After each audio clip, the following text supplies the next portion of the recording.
रामपुर एक छोटा सा शांत शहर था। यह शहर अपनी सादगी और शांति के लिए जाना जाता था। लोग साधारण जीवन जीते थे। वे अपने छोटे छोटे कामों में खुश रहते थे और एक दूसरे की मदद करते थे। लेकिन वहां दीननाथ नाम का एक आदमी रहता था। दीननाथ बहुत लालची था। उसकी लालच की कोई सीमा नहीं थी। उसे हमेशा और पैसा चाहिए होता था। वह दिन रात पैसे के बारे में ही सोचता रहता था। उसके पास जो था उससे वो कभी खुश नहीं था। उसे हमेशा लगता था कि उसके पास और होना चाहिए। दीननाथ अक्सर अमीर बनने के सपने देखा करता था। वह सोचता था कि अगर उसके पास बहुत सारा पैसा होता तो वह क्या क्या कर सकता था। वह सोने और जवाहरात के ढेर की कल्पना करता था। उसे लगता था कि ये सब चीजें उसे खुश कर देंगी। वह उन सब चीजों के बारे में सोचता था जो वह खरीद सकता था।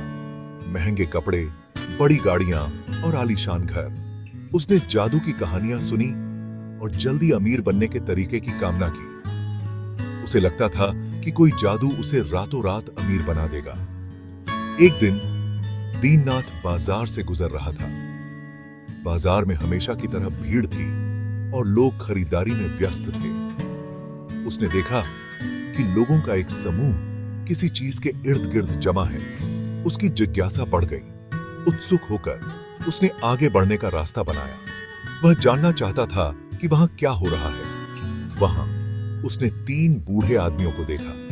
वे एक दूसरे से बात कर रहे थे। बूढ़े लोग भगवा वस्त्र पहने हुए थे। उनके कपड़े देखकर दीननाथ समझ गया कि वे साधु हैं। उनके लंबी दाढ़ी और शांत चेहरे थे। उनके चेहरे पर एक अद्भुत शांति थी। वे साधु थे जो रामपुर आए थे। उनके आगमन से गांव में एक नई ऊर्जा का संचार हुआ। रामपुर के लोगों ने श्रद्धा से साधुओं के पैर छुए। उन्होंने उन्हें खाना और पानी दिया। दीननाथ यह सोचता रहा कि आखिर यह सब क्या हो रहा है। साधुओं में से एक ने दीननाथ को देखा। वह मुस्कुराया और उससे बोला, बेटा, हम तुम में एक अंधेरा देखते हैं, एक इच्छा जो तुम्हें खा रही है। दीननाथ चौंक गया। साधु ने आगे कहा, हमारे पास कुछ ऐसा है जो आपकी मदद कर सकता है। उसने मिट्टी का एक छोटा सा दीपक उठाया। इसमें 4 बत्तियां थीं, हर दिशा के लिए एक। साधु ने बताया कि ये बत्तियां चारों दिशाओं का प्रतिनिधित्व करती हैं। वे आपको बड़ी दौलत की ओर ले जा सकते हैं। दीननाथ की आंखें चौड़ी हो गईं। वह इस अप्रत्याशित जानकारी से स्तब्ध था। दौलत? उसने हकलाते हुए कहा। साधु ने सिर हिलाया और मुस्कुराते हुए कहा, हां, दौलत। लेकिन आपको वादा करना चाहिए कि आप इसका इस्तेमाल समझदारी से करेंगे। यह दौलत केवल उन्हीं के लिए है जो इसका सही उपयोग कर सकें। लालच केवल दोहक की ओर ले जाता है। यह एक महत्वपूर्ण सबक है जिसे आपको हमेशा याद रखना चाहिए। दीननाथ, जिसके दिमाग में पहले से ही योजनाएं चल रही थीं, झट से मान गया। उसने सोचा कि यह अवसर उसके जीवन को बदल सकता है। साधुओं ने दीननाथ को प्रतिदिन एक बत्ती जलाने का निर्देश दिया। यह बत्ती उसकी यात्रा का मार्गदर्शन करेगी। प्रत्येक बत्ती एक दिशा के अनुरूप थी। उसे सही दिशा में चलने के लिए यह बत्तियां जलानी थीं। उसे अपनी किस्मत मिलने तक उस दिशा में चलना था। यह एक कठिन यात्रा थी, लेकिन दीननाथ ने हिम्मत नहीं हारी। दीननाथ उत्सुकता से दिया लेकर घर भागा। उसके मन में नई उम्मीदें और सपने थे। अगली सुबह दीननाथ ने पूर्व की बत्ती जलाई। सूरज की पहली किरणों के साथ उसने अपनी यात्रा शुरू की। जैसा कि निर्देश दिया गया था, वह पूर्व की ओर चलने लगा। हर कदम के साथ उसका आत्मविश्वास बढ़ता गया। वह घंटों चला, उसका उत्साह बढ़ता गया। उसे यकीन था कि वह सही रास्ते पर है। अंत में उसने कुछ दूरी पर एक धुंधली चमक देखी। उसकी आंखों में चमक आ गई और उसने अपनी गति बढ़ा दी। जैसे जैसे वह करीब आया, उसने महसूस किया कि यह सोने के सिक्कों के ढेर से निकलने वाली रोशनी थी। दीननाथ बहुत खुश हुआ। उसने जितने सिक्के उठा सकता था उठाए और अमीर आदमी बनकर घर लौट आया। अगले दिन दीननाथ ने दक्षिण की बत्ती जलाई। इस बार उसे कीमती रत्नों से भरा एक संदूक मिला। वह और भी अमीर हो गया। तीसरे दिन पश्चिम की बत्ती उसे चांदी से भरे एक छिपे हुए तिजोरी तक ले गई। हर गुजरते दिन के साथ दीननाथ का लालच बढ़ता गया। उसके पास जितनी जरूरत थी उससे कहीं ज्यादा दौलत थी, लेकिन फिर भी वह और चाहता था। वह संतों की चेतावनियों को भूल गया। अंत में केवल उत्तरी बत्ती रह गई। दीननाथ हिचकिचाया। उसे पहले ही बहुत दौलत मिल चुकी थी, लेकिन उत्तर की बत्ती के बारे में कुछ ऐसा था जो उसे अपनी ओर खींच रहा था। इसने और भी अधिक धन का वादा किया। अपने अतृप्त लालच से प्रेरित होकर दीननाथ ने आखिरी बत्ती जलाई। उसने उत्तर की ओर एक अजीब सी खिंचाव महसूस की, जो पिछले दिनों की तुलना में अधिक मजबूत थी।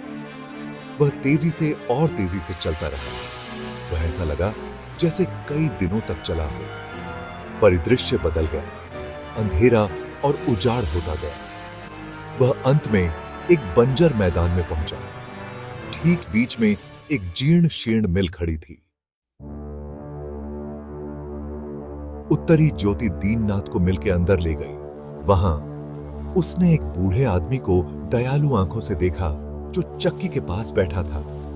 बूढ़े ने दीननाथ को देखकर उदास होकर मुस्कुराया। तो लालच तुम्हें यहां ले आया है, बूढ़े ने कहा। उसकी आवाज उम्र के साथ कर्कश थी। यह दुर्भाग्य की चक्की है। आप जो कुछ भी चाहते हैं, यह मिल उसे आपके लिए पीस देगी, लेकिन एक भयानक कीमत पर। दीननाथ ने उपहास किया।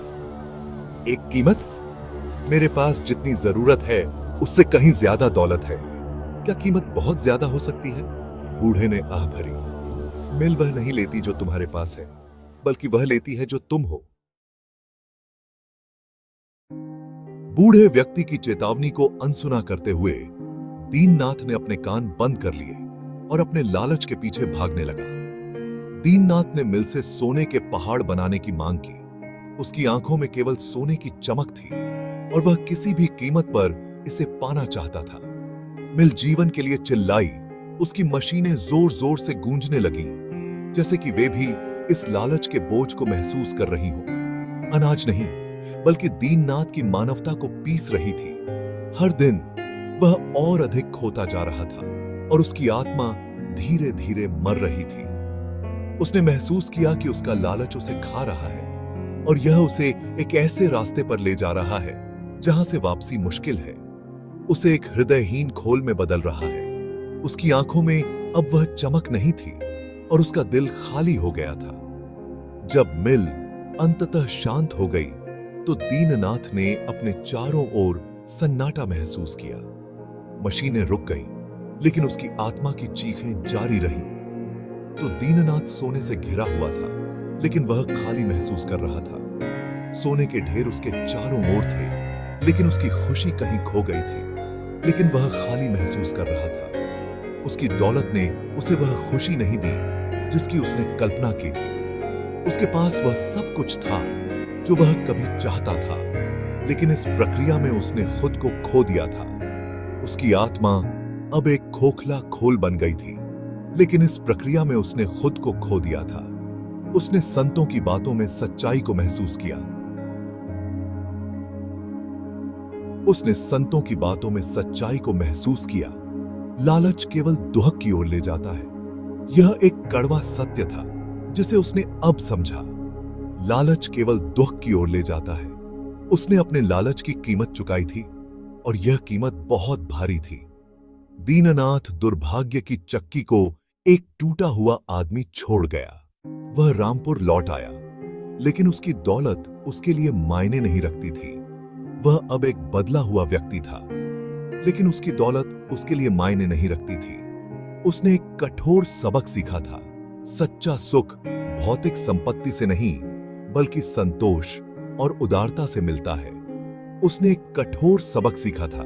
सच्चा सुख भौतिक संपत्ति से नहीं, बल्कि संतोष और उदारता से मिलता है। यह एक ऐसा सबक था जिसे वह कभी नहीं भूलेगा। सच्चा सुख भौतिक संपत्ति से नहीं, बल्कि संतोष और उदारता से मिलता है। उसने अब समझा कि असली खुशी सादगी और संतोष में है। लालची आदमी ने अपना सबक सीख लिया था, लेकिन एक भयानक कीमत पर। उसने अपनी आत्मा की शांति खो दी थी, लेकिन एक भयानक कीमत पर। उसने अपने लालच की कीमत चुकाई थी, और यह कीमत बहुत भारी थी।